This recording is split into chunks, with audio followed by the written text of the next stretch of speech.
Gruesome Magazine. Hello, once again, I'm your host, Doc Rodden, and this is Gruesome Magazine, where we review the very latest in streaming and video on-demand horror movies. Each week, my co-hosts Jeff Mohr, Crystal Cleveland, Dave Dreher, Christopher G. Mohr, and myself will take a look at various spooky, scary, and gory genre offerings. Tonight, we're reviewing NOCEBO. NOCEBO. All right, joining me tonight is my crew, starting off with the one and only Jeff Mohr. How you doing, Jeff? I'm doing good. I like I'm your doing shirt. good. Glad to learn a new word. NOCEBO. Also joining this week is Crystal Cleveland, the living dead girl. How you doing? I'm fabulous. I'm fabulous. I love Ava Green. So, Yeah. let's get this party started. With her anime eyes. All right. Also joining us is award-winning filmmaker Christopher G. Mohr. How you doing, sir? I'm a little ticked off, but it's better than me ticked on, if you know what I mean. Okay. Tick, Tick tock, don't stop. That was a big fat tick too. There was a large, big fat juicy tick. Oh, you know what they're full of. It gets bigger when it gets full of blood. Dwarf. Swells up. Yeah. Doc is having the hardest time with us. That He's thing like, was, okay. That thing was always full of blood too. Yeah, we it never was. saw Never a wasn't. regular tick. Yeah. Why didn't it bury its head though? Don't they die or Well, something? these are more supernatural ticks. Oh, I don't think. Okay. Well, they used to say if you pulled them off, the head might come off. Yeah. That's why you got to burn it. That's what make it Tweezers. come out. Or Ooh. tweezers, Yucky. yeah, to make it Yucky. release. All right. Ew. All right. Enough about tick. We'll get to that. All right. Here we are again, Doc. We are going to be reviewing This is the new thing. We're going to give you our first impression. That first impression will be spoiler free. Then we'll dive into a discussion. We will get into some spoilers there, and then we'll wrap things up with our score 1 to 5, and our favorite scene. And of course, we hope you enjoy not only this review but many others that we have on the site. And if you do, please hit the like, subscribe, share with a friend, so we can find more fans just like you. Yes. Yes. Yes. All right, let's take a look at this card and get the show on the road. NOCEBO. 2023, not 2020. Well, it came out in 2022, but it's 2023. Shudder, available streaming on Shudder beginning February 24th, 2023. Synopsis: a fashion designer is suffering from a mysterious illness that puzzles her doctors and frustrates her husband until help arrives in the form of a Filipino caregiver even, who uses traditional folk healing to reveal a horrifying truth. Directed by Lorcan Finnegan, written by Garret Shanley. The stars Eva Green, Mark Strong, and Chai Fonacier. Fonacier? That might Yes. be right. Yes, we're good with that. Sure. Until I'm corrected, and I will be. All right, let's get into this. Let's find out what we thought. Christopher G. Mohr, you're up first. What was your first impression of NOCEBO? Yeah, this is an interesting film. I think there's some really well done parts that really creeps me out. I just have a thing about bugs a lot of times, and as someone that's been affected by ticks and stuff, I there's moments like, oh God, there's a moment towards the beginning. It's like, whoa, we're not waiting until later. We're going straight full into it. But yeah, it's very interesting. It's almost like a more I don't know, politicized version of those 90s films where like was The Hand That Rocks the Cradle and that kind of movies from the 90s. But it's got it's such a great cast in it. And I mean, I will say the story goes kind of wonky at parts, but it does have some interesting elements. And I think some of the flashbacks seem too much, kind of slows down things. But I think there are some really well done sort of nightmarish type moments throughout that make this kind of stand out from other films, to where like you're either kind of creeped out or you're kind of like, oh wow, that's kind of cool how they did that. So but yeah, I think it's got some interesting elements. I mean, I'm not fully on board with some of the story, but I think for me it's it's definitely worth it for some of the sort of creepy moments that they really pull off really well. And then I was really some of the special effects and stuff work really good in parts as well. So yeah, I like parts of it just because of just how they created certain moments that really sort of induced fear in me. It was like, oh, stop that. I don't want to keep looking at that.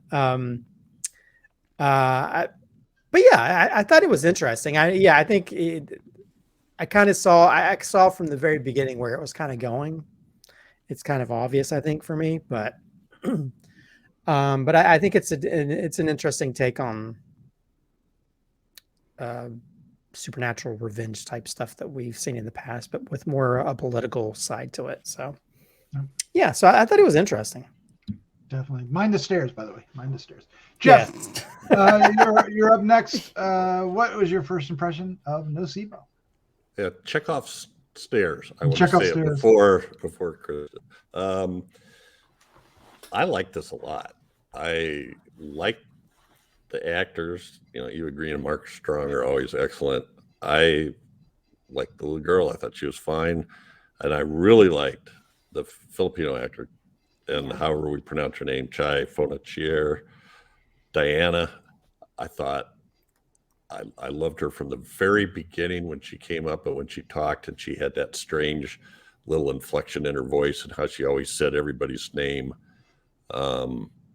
Just added sort of a creep factor right off the bat. I liked the progression of it and how they sort of gradually release information through flashbacks or even a little bit of exposition and telling a story, but we get to see the visuals of the story. I really enjoyed this. I watched it a couple times. I enjoyed it the second time as well. Oh, wow. There you go. Crystal, what was your first impression of NOCEBO? So I enjoyed this movie too. I think it is shot incredibly well. There are some shots that I was looking at and I was like, wow. Like they had these nice spinning shots. I don't know if they used the cinematography is great. The acting is superb. I mean, Eva Green and Mark and the lead, she was so good, totally believable. And the costuming, Ava had this green velvet suit in the beginning, and I was like, so pretty. And she had this burgundy velvet blazer too. Sorry, it just looks so good on her. Jewel tones are like really work for her. So the beginning of the movie, I can't call this movie a slow burn because it is weird and it starts off kind of weird and it has weird moments, but it's not exactly, hitting you with the horror. But the last 25 minutes of the movie are, to me, phenomenal. And that's where the whole thing comes together. I could have had it a little bit shorter, and I think it would have been a little bit more impactful. The relationship between the couple is horrible. They have such a bad relationship. That was difficult, actually, to watch, and I couldn't really understand their dynamic. It was very odd, and yes, I agree. The daughter is kind of a brat. Actually, she is a brat. So that was kind of annoying. She gets a little bit better as it goes along, Bob. But yeah, the last 25 minutes, I really enjoyed this film. Like it took like a dive into horror. I feel like it didn't seem to have all that much, except for little bits here and there, and then all of a sudden it was like an explosion. So I really enjoyed it. I liked it. I wish that it hadn't had so much filler in the beginning, but still, it was kind of worth it. I agree with that it's definitely building to a conclusion, and everything is building toward that. I found it a little the pacing was a bit off because of that, and that's what threw me. Like I couldn't keep motivated to be interested in the movie. I enjoyed it at the end. In the end, I enjoyed the film, and I really liked the lead actors. As a matter of fact, I liked all the actors. I even liked the little girl, and of course the caregiver. She was she was quite. It was interesting because she was innocent yet menacing at the same time, and it was really interesting dynamic to her. You knew she was up to something, but yet at the same time, she was doing such a good job at presenting herself. It was like, you devious little shit. So I really like. I mean, it's like you said, it's really well shot and directed, and the story's told. It's just, to me, the pacing was a little off, and it does one thing in it we'll talk about later, I guess, that is one of the most annoying things for me in a movie, and this one doubles down on that in the same scene. And so we'll get to that, but yeah, I think a lot of people will enjoy this movie. Let's put it that way. I was, to me, it's an intermittent slow burn. Maybe that's what it is. There's times where it's like it kind of slows down, Mm-hmm. and then and it goes back and forth. Although I'll say that part you're talking about, Crystal, went on too long. To me that felt like if the Saw films were supernatural. Oh, interesting. You'd have that moment like, oh, this is why you're a bad person, and all of this happened, and it has a little bit of Nightmare on Elm Street as well, I guess.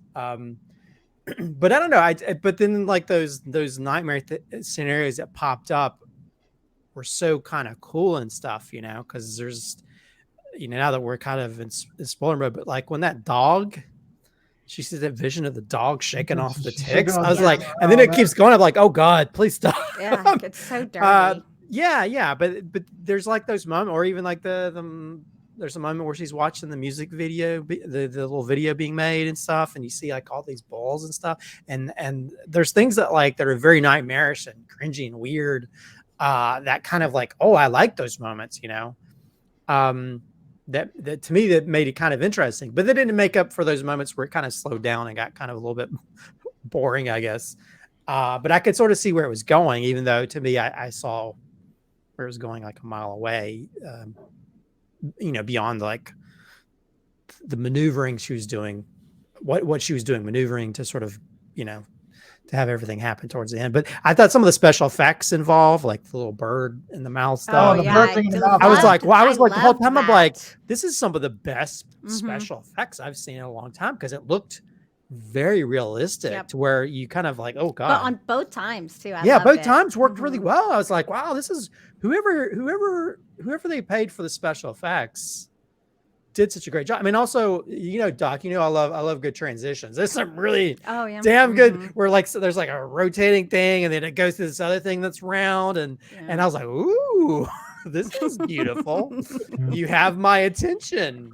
It's got some really good visuals in this. I think it's unfortunate though that every time Mark Strong's on the screen, even though I like him and I like the character and I like the dynamic that he's, that's in the family, it every time he comes into the story, it crawls. It just starts to slow down when he's involved.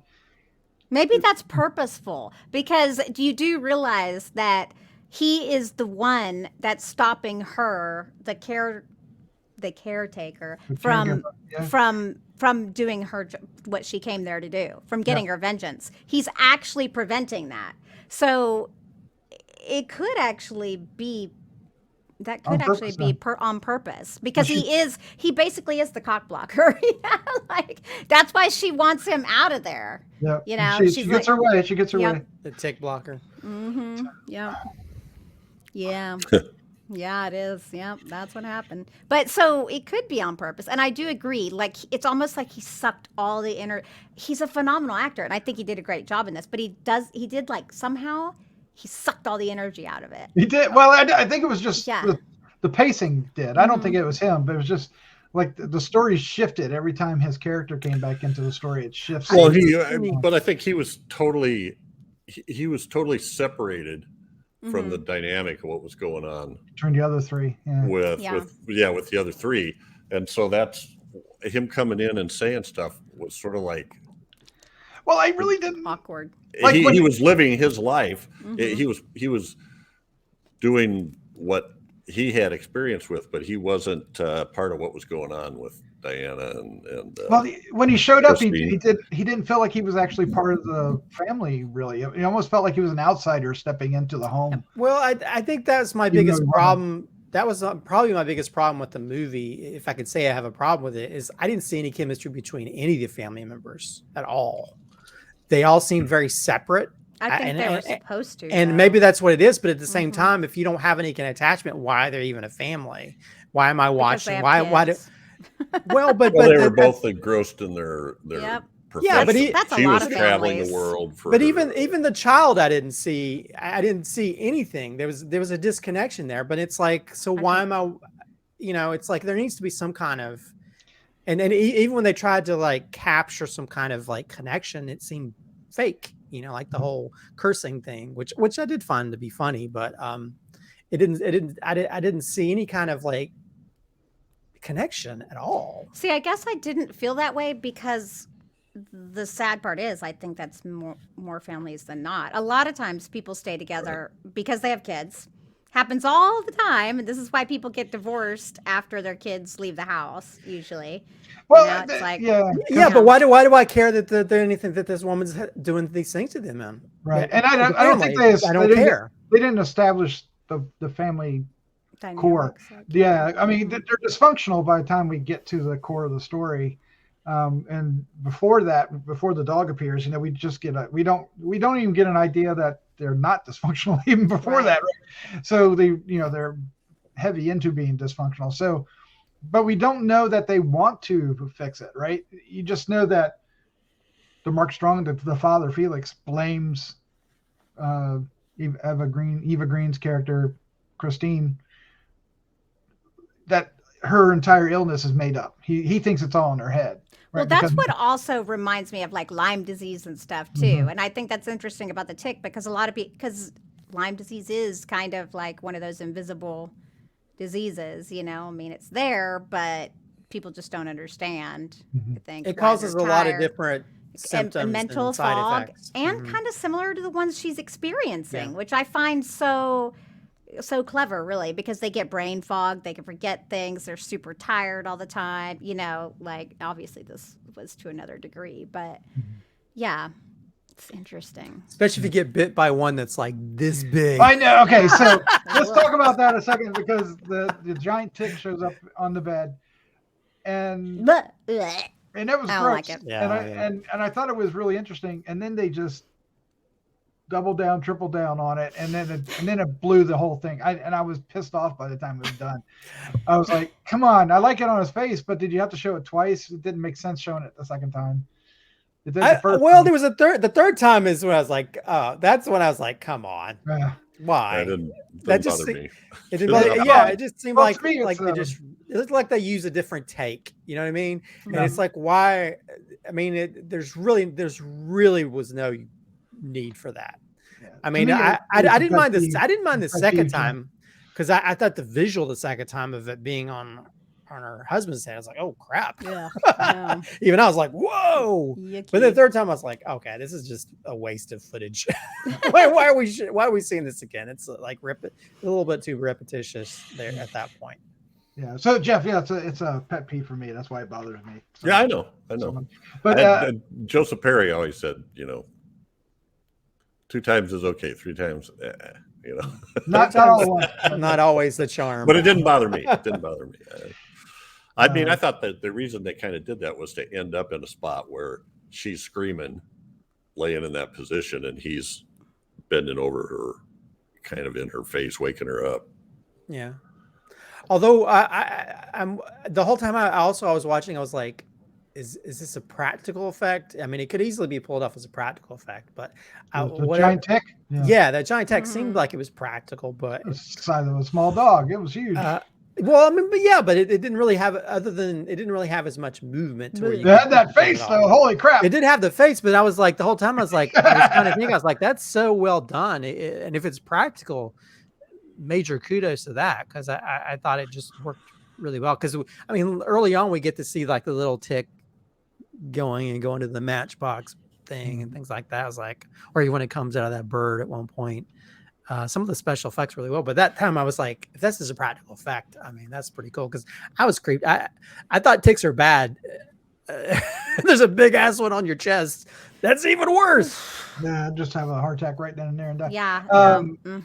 And I'm with you, Crystal. I did like the Cinder version of Eva Green. God, They so did it and the so well done. shoes, And the shoes those are so shoes, bright lucky red. lucky shoes, something never lose or Not something. so lucky. And then we loved get that that. shot of her shoes in that Yeah. ending scene. Mm-hmm.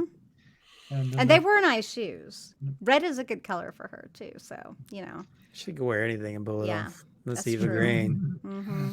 Probably for a lot too. Yeah. All right. Yeah. There you go. Well, there you go. There's our review for NOCEBO. Let's finish things up with our score, 1 to 5, and our favorite scene. Are you guys ready for this? Yep. Are you ready? Yep. All right. Christopher G. Mohr, you're up first. Let's have it. Yeah, I think the film's definitely worth some of the scare moments, the freaky moments, and I will agree that the Filipino actresses that is in this is really stands her ground against the other actors in the scene. I'll give it a 3.5. Nice. I did enjoy it for those moments. It does slow down in parts. As for favorite scene, I'm gonna have to go with the dog shaking off the tick scene. Let's see. I think I'm gonna have nightmares tonight just thinking about that. I was like, Because it oh, could be real. Like, well, yeah. ew. And to the point where I was like, I didn't read up or see anything about this movie before we reviewed it. So I was like, is this a zombie film where people get attacked by ticks and turn into zombies or something? But yeah, I that scene is so. It traumatized me. That would be my worst fear: some random skanky dog coming up and like shaking off all these nasty bugs onto me. I'm just gonna die right here. Yep. Grody Modi.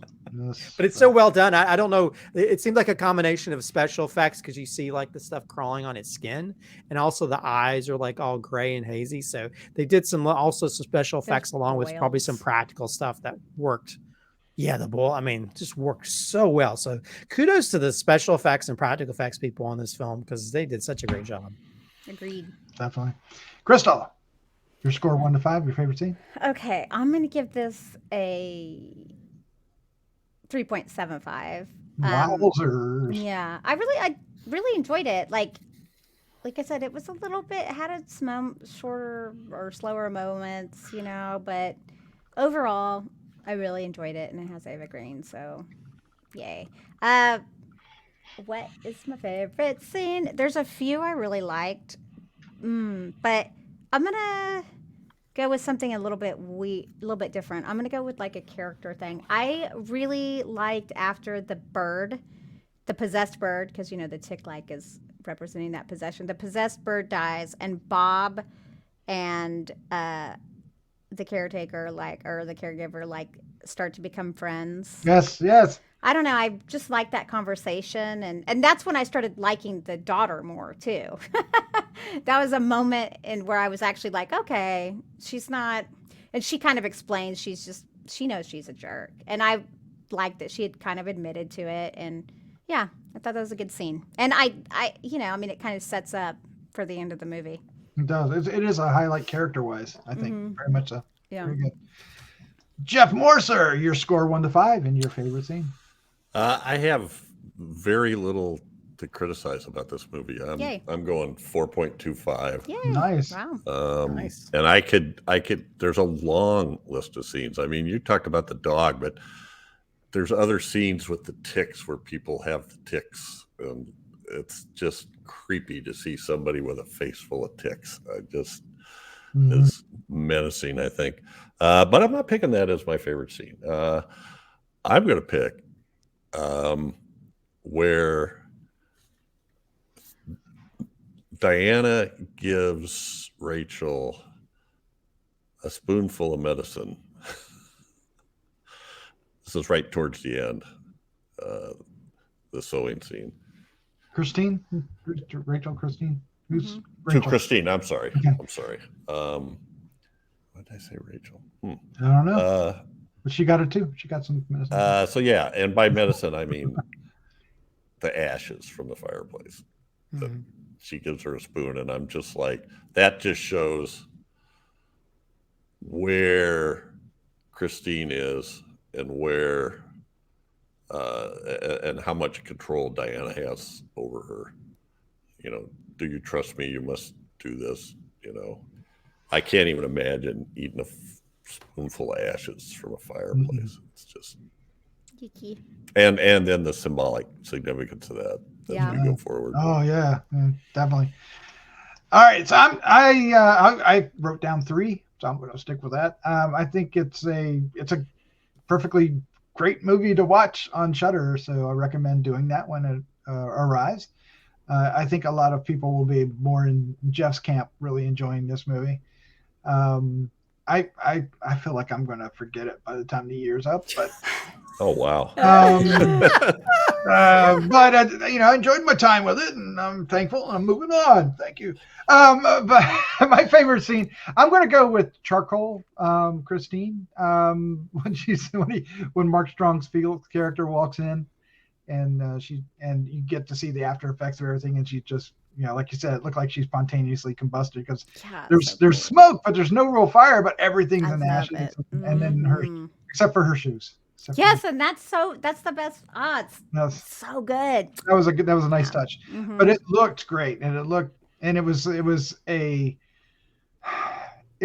weird because from the way the story is told, the bad guys win because she's presented as a bad guy. Is she? Yeah. I think she's. I think that's debatable. She's Christine's as the protagonist. Do I have that right, Chris? Christine. Okay. That's debatable though. Well, that's how I saw it being, but she's horrible. She's a seeking horrible revenge because of the loss of her kids. Yeah. So she's not really. She's not bad. She was a healer, even. Like, look what she did. But Diana is. Christine, you're saying Christine is the antagonist, right? I'm saying she's the protagonist. I'm saying I think Diana is the antagonist. No. She's the one looking to kill somebody. She's looking to get her and revenge. Sometimes people deserve to die. Well, maybe, but I'm just saying. Anyway, look. The Bible says thou shalt not murder, but you know what the Bible also says? There is a time to kill. Yeah. And that's a fact. All right, send all your comments to Crystal. Right, that's our review for NOCEBO is streaming on Shudder. Check it out and leave your comments down below. We'd love to hear what you think. Well, by your example, Crystal, Freddy Krueger's the protagonist. No. He's going after the people that killed him. No, he's going after the children. Innocents. The children are innocent. Yep. Yes. Well, didn't Diana do the same thing? She went They're after attached to the daughter and parents. she gave him the No, they are not. That's baloney. But no, she didn't go after the daughter. She was making. That's not a curse. Not a curse. She's a healer. She killed. What are she you killed her talking- daughter's mom. Yes. She killed her daughter's mom. And her daughter's mom killed her daughter. She almost killed her dad as well. But that's not a reason to kill. But she didn't. But the daughter was innocent and all that, and she's going to be affected that. She's going to be haunted by that the rest of her life. Yeah. Oh God, gross, guys. She's got a weird bird in her. Yeah, and she has a gift, and she said, Or "I want." It's not a curse. It is Not kind a of a curse. I think it was a curse. Holy moly! Yeah, y'all don't understand what happened. Y'all don't understand. That explains why y'all didn't like it as much as us, because it's actually a gift. Yeah. It's a gift. Like if you Even if you she look said up, it was a curse because she can kill people as well. So Well, I don't think. I think it's a curse to somebody that is not inside the. Anyway, it doesn't matter. I see it as a curse. You see it as a gift. It's actually presented in both ways. killing someone is never right, but I understand vengeance. That's all. So don't ever cross Crystal. That's what you just learning that now. Lesson. All right. I cross her all the time. So with that, I'm in danger, girl. Danger. danger. This ain't no stranger danger. Christopher, Jeff, Crystal, thank you for joining me. This was a lot of fun. Thanks for having us. You're welcome. Watch out for ticks. Mm-hmm. And strangers. Let's get out of here. Let's say goodnight. Good night. Good night, everybody.